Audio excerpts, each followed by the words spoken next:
Hello friends, welcome. I hope आप सब अच्छे होंगे और सब लोग अपनी नीट की प्रिपरेशन काफ़ी अच्छे से कर रहे होंगे। ठीक है, और मैं आपकी हेल्प कर ही रहा हूँ, तो आई होप कि आप लोग अच्छे से पढ़ाई कर रहे हो। और जैसे कि हम लोग यूनिट्स एंड मेजरमेंट का चैप्टर कर रहे थे और हमने कुछ फिजिकल क्वांटिटीज़ के बारे में पढ़ा था। अगर आपने अभी तक पहले की वीडियोज़ नहीं देखी तो प्लीज़ उनको देखो, ताकि आपकी अंडरस्टैंडिंग और ज़्यादा बेटर हो। ठीक है, तो अब हम लोग आगे कंटिन्यू करेंगे। तो अभी तक हमने कुछ फिजिकल क्वांटिटीज़ के बारे में पढ़ा था।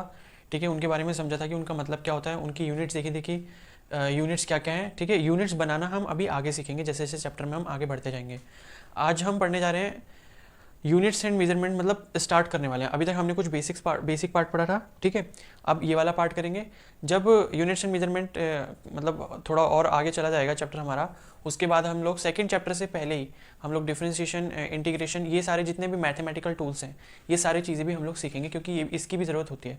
लेकिन हम सिर्फ उतना ही सीखेंगे जितना हमको काम आएगा। ठीक है, और मैं अच्छे से बताऊँगा कि उन सब चीज़ों का मतलब क्या होता है, कि डिफरेंशिएशन का मतलब क्या होता है, इंटीग्रेशन का मतलब क्या होता है, उसके क्या क्या एप्लीकेशंस होते हैं, सारी चीज़ें बताऊंगा।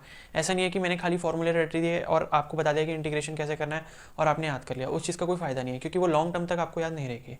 ठीक है, तो अब हम आगे बढ़ते हैं। ठीक है, यूनिट्स एंड मेजरमेंट में तो सबसे पहले अब जो चीज़ हमको पढ़नी है वो हमें पढ़नी है यूनिट्स के बारे में। ठीक है, दो टाइप्स की यूनिट होती है, एक होती है फंडामेंटल और एक होती है डिराइव्ड। अब दोनों का मतलब समझते हैं। और एक चीज़ मैं आपको और बता दूं कि जो मेरी प्रीवियस वीडियोज़ हैं उनमें थोड़ी माइक की प्रॉब्लम थी। एक्चुअली मेरे पास जो माइक था पहले वो खो गया था, तो उन वीडियोज़ में मैं माइक को यूज़ नहीं कर पाया था। लेकिन अब मेरे पास माइक आ गया है, तो अब इस चीज़ की कोई प्रॉब्लम नहीं होगी आगे। तो आप इस चीज़ से मतलब बेफिक्र रहिए। ठीक है, तो मैं क्या कह रहा था कि फंडामेंटल यूनिट्स और डिराइव्ड यूनिट्स, ठीक है, इन दोनों के बारे में पढ़ना है। ठीक है, बेसिकली मतलब ये दो क्लासिफिकेशन करे गए हैं यूनिट्स के। एक होती है फंडामेंटल यूनिट्स और एक होती है डिराइव्ड यूनिट्स। देखो, यूनिट तो ऐसा है कि मतलब यूनिट्स का जो रोल है इतना ज़्यादा इंपॉर्टेंट है कि आप आखिरी चैप्टर, ट्वेल्थ के आखिरी चैप्टर पे भी चले जाओगे, आपको यूनिट्स तो करनी है, क्योंकि जब आप न्यूमेरिकल सॉल्व करते हो आपको यूनिट तो लिखनी पड़ती है। ठीक है, मैंने पहले ही बताया था कि कई बार क्या करते हैं, ऑप्शंस में आंसर सपोज सिमिलर दे दिया और उनकी यूनिट चेंज कर देते हैं। सपोज आपको यूनिट ही बनानी नहीं आती उस क्वांटिटी की, तो वो आपका आंसर गलत हो जाएगा। तो यूनिट सीखना बहुत ज़रूरी है। ठीक है, तो दो तरीके की यूनिट होती है, फंडामेंटल यूनिट और डिराइव्ड यूनिट। अब हम इसको एक एग्जाम्पल की तरह से समझ सकते हैं कि फंडामेंटल क्या होती है और डिराइव्ड क्या होती है। अब जैसे मान लो, जैसे हमारे इंडिया में जैसे करेंसी जो चलती है, नोट जो चलते हैं, या मतलब जो भी करेंसी चलती है, पैसे, तो वो किस फॉर्म में होते हैं कि हमारे पास क्या होता है, 1 रुपीज़ का कॉइन होता है, 2 रुपीज़ का कॉइन होता है, 5 रुपीज़ का कॉइन होता है, उसके बाद 10 का नोट होता है, फिर 20 का नोट होता है। ठीक है, इसका कॉइन भी होता है, 20 का नोट हो गया, फिर 50 का, फिर 100 का, फिर 200 का, फिर 500 का, और फिर 2000 का। ठीक है, अब सपोज हमारे पास इंडिया में ये सारी करेंसीज हैं, इतने इतने के आपने सिक्के और नोट ये सब देखेंगे, कॉइन्स, मतलब ये सब चीज़ें देखी होंगी आपने, करेंसी देखी होगी। अब फंडामेंटल क्वांटिटी को हम कैसे समझ सकते हैं, फंडामेंटल यूनिट को और डिराइव्ड यूनिट को। अब जैसे सपोज ये जो चीज़ें हैं, आप मान लीजिए कि ये फंडामेंटल यूनिट्स हैं आपके पास। ठीक है, आपको सरकार ने कह दिया कि ये नोट हम लोग चलाएंगे, लेकिन क्या है कि हमारा गुजारा सिर्फ इनसे नहीं चल सकता। ठीक है ना, अगर खाली हम इन नोट्स को दें, मतलब किसी को भी, तो इससे गुजारा नहीं चलेगा। हमको क्या करना पड़ता है, मिक्स करके देना पड़ता है। जैसे आपको किसी को 75 रुपीज़ देने, अपने फ्रेंड से आपने उधार लिए थे 75, आप उसको वापस रिटर्न करने हैं, तो आप कैसे दोगे? एक 50 का नोट दे सकते हो उसको, एक 20 का दे सकते हो और एक 5 का दे सकते हो। ठीक है, टोटल कितना हो जाएगा, 50, 20, 70 और 70 + 5 75। ठीक है, बहुत से तरीके हैं, 10 के 7 नोट्स दे दो और एक 5 का कॉइन दे दो, बहुत सारे तरीके हैं। ठीक है, तो ये जैसे जितने भी ये हैं 8, 10, मतलब जितनी भी चीज़ें हैं ये फंडामेंटल, इनसे हम बहुत सारी चीज़ें डिराइव कर सकते हैं, मतलब बहुत सारे अमाउंट डिराइव कर सकते हैं। मतलब जैसे क्या क्या हो गए, जैसे 150 हो गया, 208 हो गया, ठीक है, 315 हो गया। कितने भी हमको पैसे चाहिए, किसी को देने हैं, लेने हैं, ट्रांजैक्शन करना है, कुछ भी करना है, तो हम इन सारी क्वांटिटी, ये जो हमारे पास करेंसीज हैं, इनसे हम मिला जुला के लेन देन कर सकते हैं। ठीक है, आई होप आपको इतना समझ आएगा कि ये सपोज हमारे पास फंडामेंटल अमाउंट है, कि इनको यूज़ करके हम सपोज अगर हमको इनके अलावा कोई और क्वांटिटी बनानी है, तो इनसे मिला जुला के हम क्वांटिटी बना सकते हैं। ठीक है, अब हम इससे आगे बढ़ते हैं। फंडामेंटल यूनिट्स उसी तरीके से होती हैं, जैसे ये सपोज हमारे पास 1, 2, 3, 4, 5, 6, 7, 8, 9, 10 ये है, सपोज 10 ये फंडामेंटल करेंसीज हमको मिल रखे हैं, सरकार ने हमको दी हैं, उनसे हम कितनी भी हज़ारों लाखों कितनी भी बना लें। ठीक है। उसी तरीके से फिजिक्स में हमको 7 फंडामेंटल क्वांटिटीज दी हैं, ठीक है। 7 के अलावा 2 और हैं, वो अभी हम देखेंगे। बेसिकली जो फंडामेंटल क्वांटिटीज हैं उनका नंबर 7 है, ठीक है। जैसे ये 10 करेंसीज हैं, उसी तरीके से 7 फंडामेंटल यूनिट्स होती हैं, ठीक है। इन 7 फंडामेंटल यूनिट्स को मिला जुला के एडिशन करके मल्टीप्लाई करके डिवाइड करके हम डिराइव्ड यूनिट्स बनाते हैं, ठीक है। जैसे यहाँ पर ये फंडामेंटल हमारा अमाउंट हो गया, ये डिराइव्ड अमाउंट हो गया। उसी तरीके पर हमारे पास 7 जो हैं वो फंडामेंटल यूनिट्स होती हैं और 2 एक्स्ट्रा भी होती हैं उसमें, ठीक है। ये बाद में ऐड हुई थी, 2 जो क्वांटिटीज इसमें ऐड हुई थी 7 में, वो बाद में हुई थी, 1960 में हुई थी। क्योंकि ऐसा था कि इन 7 को मिलाने जुलाने के बाद जो डिराइव्ड क्वांटिटीज बन रही थी, बना तो सारी ले रहे थे लेकिन 2 क्वांटिटीज तब भी रह जा रही थी। तो उन्होंने कहा भाई 2 नहीं बन रही तो हमें उसे क्या करना पड़ेगा, बेसिक वाली में डालना पड़ेगा कि फंडामेंटल वाली में डाल देते हैं। तो उन्होंने कहा चलो ठीक है 2 और ऐड कर दो, ठीक है। फंडामेंटल में उन्होंने 2 और ऐड कर दी, तो फिर हमारा काम आसान हो गया, ठीक है। अब इसके बाद आगे देखते हैं कि फंडामेंटल क्वांटिटीज कौन कौन सी हैं। तो फ्रेंड्स हम यूनिट्स के बारे में देख रहे थे, ठीक है। तो अब फंडामेंटल यूनिट्स देखते हैं कौन कौन से हैं। तो मैंने बताया था आपको कि 7 फंडामेंटल यूनिट्स हैं, 2 बाद में ऐड हुई थी, तो टोटल 9 है, ठीक है। वैसे बेसिकली 7 है। तो 7 ये जो है फंडामेंटल क्वांटिटी कौन कौन सी है, ये फंडामेंटल क्वांटिटीज़ लिखी है मैंने उनकी यूनिट्स लिखी है, ठीक है। ये फंडामेंटल क्वांटिटी हो गई, ये उनकी यूनिट्स हैं और ये उनके सिंबल्स हैं, ठीक है। तो ये चीज़ आपको देखनी है। ये आपके एनसीईआरटी वगैरह में भी जो भी आपकी बुक है उसमें भी दे रखा होगा, कोई दिक्कत की बात नहीं है। तो पहला हमारा मास है, मास की यूनिट क्या होती है, किलोग्राम। किलोग्राम का जो सिंबल है वो है कैपिटल के स्मॉल जी, ठीक है। दूसरी लेंथ है, उसकी यूनिट मीटर है और स्मॉल एम से उसको डिनोट करते हैं। तीसरा टाइम हो गया, टाइम की यूनिट हो गई सेकंड, इसको स्मॉल एस से डिनोट करते हैं। चौथा हो गया अमाउंट ऑफ सब्सटेंस, यानी कि मोल इसकी यूनिट है, और MOL स्मॉल में MOL से इसको डिनोट करते हैं। इलेक्ट्रिक करंट, इसकी यूनिट है एम्पेयर और कैपिटल ए से डिनोट करते हैं। फिर थर्मोडायनेमिक टेम्परेचर, ये है केल्विन, ठीक है। केल्विन साइंटिस्ट उसके नाम पर है, कैपिटल के से डिनोट करता है। और लूमिनस इंटेंसिटी है, इसकी यूनिट होती है कैंडेला, इसको कैपिटल से स्मॉल डी से डिनोट करते हैं, ठीक है। तो ये हमारी बेसिक क्वांटिटीज़ हैं। बेसिक क्वांटिटी या फंडामेंटल क्वांटिटी कुछ भी कह लीजिए, ये हमारी हो गई, ठीक है। अब ये चीज़ याद रखनी है आपको कि जैसे थर्मोडायनेमिक टेम्परेचर है तो केल्विन है। हम लोग बाकी और यूनिट्स क्या क्या पढ़ते हैं, फ़ारेनहाइट पढ़ते हैं, सेल्सियस पढ़ते हैं, और एक आध और भी यूनिट होती है जैसे रैंकाइन वगैरह है, वो हायर क्लासेस में पढ़ते हैं, तो वो है। लेकिन जो ऐसा यूनिट है, ये सारी जो है कैसी है, ऐसा यूनिट है, ठीक है। फंडामेंटल यूनिट्स जो है वो ऐसा ही सिस्टम में आई है। तो ये जितनी भी सारी यूनिट्स हैं ऐसा यूनिट्स हैं। तो हम लोग जो फिजिक्स में यूज़ करते हैं, जो भी हमारे आंसर्स वगैरह आते हैं, प्रॉब्लम सॉल्व करते हैं, वो हम सिर्फ ऐसा यूनिट में करते हैं, जब तक कि हमको बोला ना गया हो कि इसका आंसर किसी और यूनिट के सिस्टम में निकालो, जैसे CGS हो गया, FPS हो गया, ठीक है। ये सब जैसे हमने डिस्कस करा था पहले, ठीक है। तो आई होप इतना क्लियर हुआ होगा। इसको आप चार्ट को पॉज करके नोट कर सकते हैं, ठीक है। ये काफ़ी काम आएगा आगे। अब बाकी की 2 यूनिट्स और देखते हैं। तो हमने 7 फंडामेंटल क्वांटिटीज़ देखी। उसके बाद जो 2 एडिशनल क्वांटिटीज़ है वो ये है, प्लेन एंगल है, ठीक है, और सेकंड वाली जो है वो सॉलिड एंगल है। ये जो 2 क्वांटिटीज़ थी ये हमारे फंडामेंटल क्वांटिटीज़ में पहले ऐड नहीं हुई थी। तो बाद में जब इनकी ज़रूरत पड़ी कि इनको डिफाइन करने के लिए हम फंडामेंटल क्वांटिटी से डिराइव भी नहीं कर पा रहे थे इनको, तो हमने क्या करा था, 1960 ईयर था, उसमें क्या होता है, कॉन्फ्रेंस हुई थी, उसमें इन दोनों यूनिट्स को भी ऐड कर दिया गया था। तो ये प्लेन एंगल है रेडियन, सॉलिड एंगल है स्टेरेडियन, ठीक है। एंगल बस ये प्लेन एंगल जो है रेडियन, ये हमारे काम आता है। सॉलिड एंगल स्टेरेडियन जो है ये हायर क्लासेस में, तो इस पर ध्यान देने की जरूरत नहीं है, ठीक है। इनके सिंबल्स नहीं है। वैसे जनरली मैथ्स वगैरह में हम देखते हैं तो रेडियन के लिए हम क्या करते हैं, जैसे कोई भी एंगल लिखते हैं तो एंगल के ऊपर स्मॉल c लिख देते हैं, ठीक है। लेकिन आप जब भी अपने उसमें मतलब न्यूमेरिकल वगैरह सॉल्व करते हो आप उसको पूरा रेडियन लिखें, ठीक है। जैसे एंगल की यूनिट तो डिग्रीज भी होती है, लेकिन रेडियन क्या है, ऐसा यूनिट है, स्टैंडर्ड यूनिट है। तो जो भी हम न्यूमेरिकल वगैरह सॉल्व करते हैं उसमें हमको रेडियंस में लेना पड़ता है। मैं इन सबका कन्वर्जन भी बताऊंगा आगे, जब हम पढ़ते रहेंगे तो उसमें कन्वर्जन बता दूंगा कि डिग्री को रेडियन में कैसे करते हैं, रेडियन को डिग्री में कैसे करते हैं, ठीक है। अब इसके बाद देखते हैं डिराइव्ड यूनिट्स।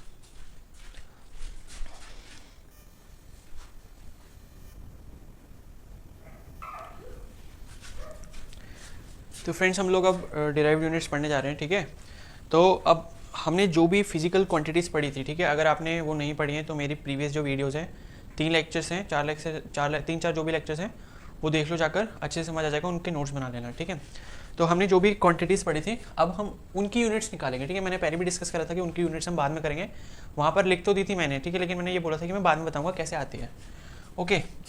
तो सबसे पहले जो क्वान्टिटी हमने पढ़ी थी वो थी डिस्टेंस, ठीक है। डिस्टेंस क्या है, देखो हमने डिस्टेंस देखा था कि length of the path covered. तो डिस्टेंस क्या है, एक लेंथ है। आपको बस ये दिमाग लगाना है कि वो क्वांटिटी है क्या, ठीक है। तो डिस्टेंस क्या है, लेंथ है, तो इसकी जो यूनिट हो जाएगी, हमने अभी प्रीवियस वाली स्लाइड में पढ़ा कि लेंथ की यूनिट क्या है, मीटर है, तो इसकी जो एसआई यूनिट होगी वो क्या होगी, मीटर। इसका सिंबल हो जाएगा स्मॉल m। ठीक है, अब लेंथ यानी कि डिस्टेंस किलोमीटर भी हो सकता है, सेंटीमीटर भी हो सकता है। ठीक है, वो कुछ नहीं है, जैसे हम लोग बोलते हैं ना कि 100, 1000, लाख, करोड़, ऐसे बोलते हैं, उसी तरीके से सेंटीमीटर, किलोमीटर, डेकामीटर, हेक्टोमीटर, ये सारी चीज़ें हैं। बस क्या होता है कि उनमें 10 के कुछ पावर से मल्टीप्लाई हो जाती है। ठीक है, जैसे मैं आपको एग्जांपल बताता हूँ, करेंसी वाला बताते हैं कि जैसे हमारे पास 100 क्या बोलते हैं 100 रुपये हैं।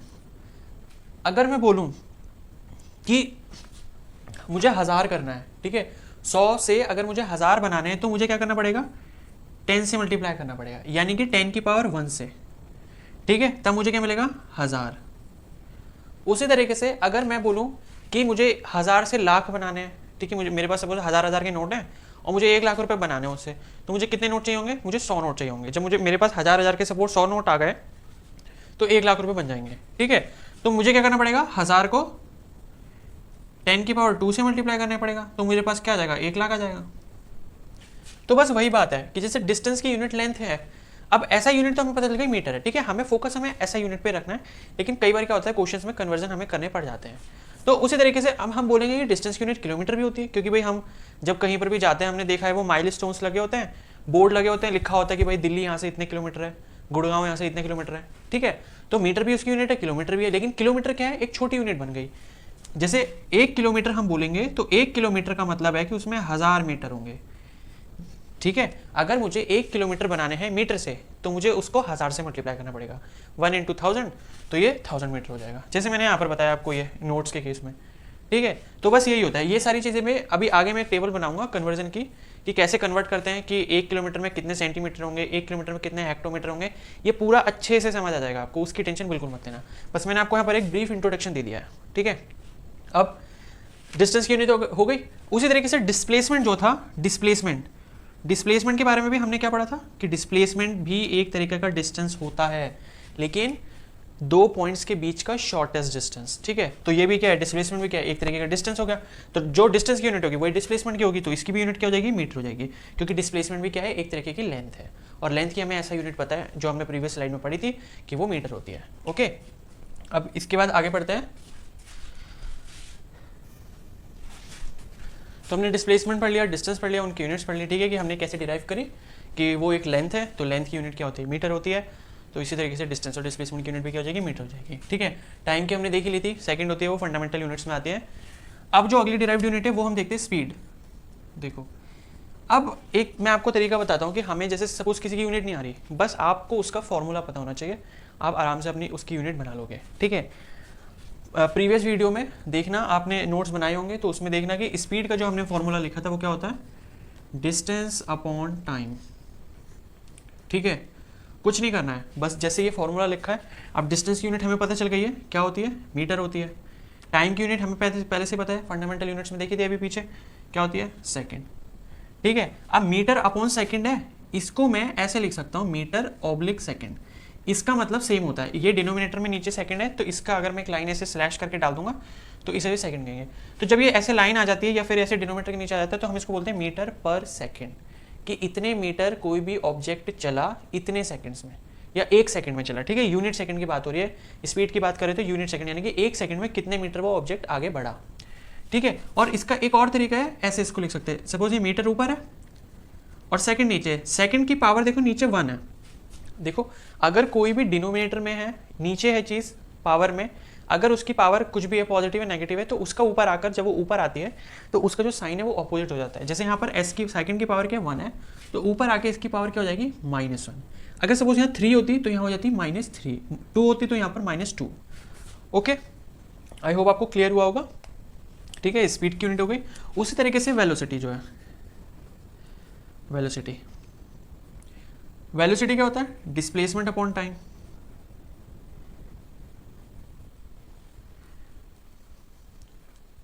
इसका भी सेम होगा, डिस्प्लेसमेंट की यूनिट हमें पता है मीटर, टाइम की यूनिट है सेकंड, तो ये बन गया हमारा मीटर पर सेकंड, या फिर हम इसको ऐसे लिख सकते हैं, मीटर सेकंड इनवर्स या सेकंड की पावर -1। ठीक है, आई होप आपको इतना समझ आया होगा। अब ये मैंने आपको मेथड बता दिया है कि खाली आप फॉर्मूला लिखो, फॉर्मूले में जो भी चीज़ है उसकी यूनिट आगे लिखो। जो देखो इनकी यूनिट्स हैं, ठीक है, वो मैंने प्रीवियस वीडियोस में बता रखे हैं, तो आपको इसकी टेंशन लेने की ज़रूरत नहीं है। ओके, तो ये मैंने बता रखी है। अब मैं क्या करूँगा, अगली स्लाइड में इनका चार्ट बनाकर आपके सामने दिखा दूंगा और आपको वहाँ पर एक्सप्लेन कर दूंगा, ठीक है, क्योंकि एक एक क्वांटिटीज़ करने में बहुत ज़्यादा टाइम हमको लग जाएगा। इसलिए आई होप आपको ये समझ आ गया होगा। इसके बाद मैं चार्ट बना देता हूँ, उसमें आपको एक्सप्लेन कर दूंगा। तो फ्रेंड्स, हमने डिस्प्लेसमेंट, डिस्टेंस, वेलोसिटी, स्पीड देख लिया था। ये कुछ क्वांटिटीज़ और हैं जो मैंने आपको प्रीवियस वीडियोस में भी अच्छे से एक्सप्लेन करी थी। तो पहली एक्सेलरेशन है। देखो, एक्सेलरेशन का फॉर्मूला होता है v minus U upon T. v यहाँ पर है फाइनल वेलोसिटी, u है इनिशियल वेलोसिटी और t है टाइम, ठीक है।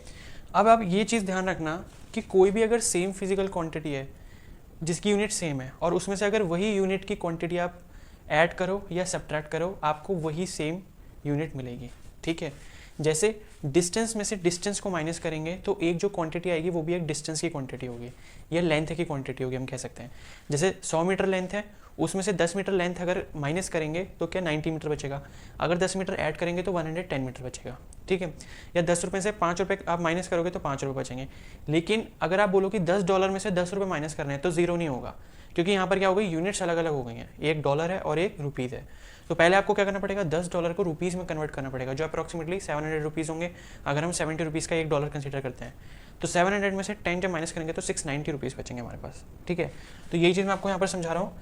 ए is equal to V minus U upon T है। ये फाइनल वेलोसिटी है, इनिशियल वेलोसिटी, दोनों वेलोसिटी है, बीच में सब्ट्रैक्शन हुआ है। तो जो भी आंसर आएगा कुछ ना कुछ वेलोसिटी ही होगी वो। तो वेलोसिटी यूनिट क्या होती है, मीटर पर सेकेंड, हमने प्रीवियस स्लाइड में देखी, ठीक है। अपॉन, क्योंकि यहाँ पर भी नीचे डिनोमिनेटर में टाइम है, यहाँ पर भी टाइम की यूनिट जाएगी सेकंड। अब देखिए, ये मीटर पर सेकंड है, यहाँ पर सेकंड की पावर 1 हो गई। अब सपोज ये ऊपर जाएगा, तो मैंने बताया था ऊपर जाता है नीचे जाता है, कुछ भी होता है ऐसा, ठीक है। तो क्या होती है, उसके जो साइन है वो चेंज हो जाता है। जब ये सेकंड ऊपर जाएगा तो ये -1 हो जाएगा और -1 आपस में ऐड हो जाएंगे तो s की पावर -2 हो जाएगी। तो ये m s की पावर -2 या मीटर पर सेकंड स्क्वायर भी बोल सकते हैं इसको, ठीक है। फोर्स देखिए हमने पहले भी पढ़ा था, मास इंटू एक्सेलरेशन होता है। मास की यूनिट हमने पहले पढ़ ली kg होती है, एक्सेलरेशन की हमें यूनिट यहाँ से मिल गई है मीटर पर सेकंड स्क्वायर। तो इसकी यूनिट हो जाएगी kg metre per second square. इस पूरी यूनिट को हम सिंपल वर्ड्स में न्यूटन भी बोल देते हैं, ठीक है। 1 kg metre per second square is equal to 1 newton. Work क्या होता है, वर्क का फॉर्मूला में पढ़ता है फोर्स इंटू डिस्प्लेसमेंट। फोर्स की यूनिट हमको यहाँ से मिल गई kg metre per second square, हमने लिख दी, इंटू डिस्टेंस यानी कि इंटू मीटर हो जाएगा। इसको आपस में मल्टीप्लाई करेंगे तो 1 मीटर यहाँ पर है, 1 मीटर यहाँ पर है, मीटर स्क्वायर बन जाएगा। तो kg metre square per second square. अब ये जो चीज़ थी, ये फोर्स क्या था, न्यूटन था यहाँ पर, तो हम इसको न्यूटन इंटू मीटर भी लिख सकते हैं, न्यूटन मीटर हो गया। और वर्क की हमने एक जनरल यूनिट पढ़ी है जो कि होती है जूल। तो 1 kg metre square per second square is equal to 1 newton metre is equal to 1 joule के बराबर होता है, ठीक है। अगली जो क्वांटिटी वो हमारे पास मोमेंटम क्या होता है, P is equal to mv हमने पढ़ा था। मास की यूनिट हो गई kg और वेलोसिटी की यूनिट हो गई मीटर पर सेकंड। तो इसकी जो यूनिट हो जाएगी वो kg मीटर पर सेकंड हो जाएगी, ठीक है। अब आपको ये मतलब मेरे हिसाब से तो काफ़ी अच्छे से समझ आ गया होगा और आ गया है। तो जो भी आपको क्वांटिटीज़ मिलती हैं, अपनी फिजिक्स की बुक खोलो, यूनिट्स एंड मेजरमेंट वाला चैप्टर खोलो, उसमें चार्ट बना हुआ है पूरा यूनिट्स वगैरह का, ठीक है। और उस यूनिट वाले चार्ट में से क्वांटिटीज़ को ढूंढो, उन क्वांटिटीज़ के फॉर्मूले ढूंढो, उन क्वांटिटीज़ के फॉर्मूले से यूनिट बनाने की कोशिश करो, ठीक है। ये पूरा आपको जो कंसेप्ट है अच्छे से क्लियर हो जाएगा, ओके। अब इसके बाद जो भी है हम नेक्स्ट वीडियो में देखेंगे कि डायमेंशनल फार्मूला कैसे बनाते हैं, जो MLT की फॉर्म में बनाते हैं, वो इसके बाद देखेंगे नेक्स्ट वीडियो में, ठीक है। अभी तक जो भी इसकी वीडियोस है, प्रीवियस वीडियोस अच्छे से देख लो और आई होप मेरे लेक्चर्स आप सबको अच्छे लग रहे हैं। तो प्लीज़ लाइक ज़रूर करना, ठीक है। और अगर चैनल को सब्सक्राइब नहीं करे तो प्लीज़ करके जाओ और अपने वैल्यूएबल कमेंट्स भी दो, ताकि मतलब मेरे को ज़्यादा मोटिवेशन मिलेगा, ओके। Thank you.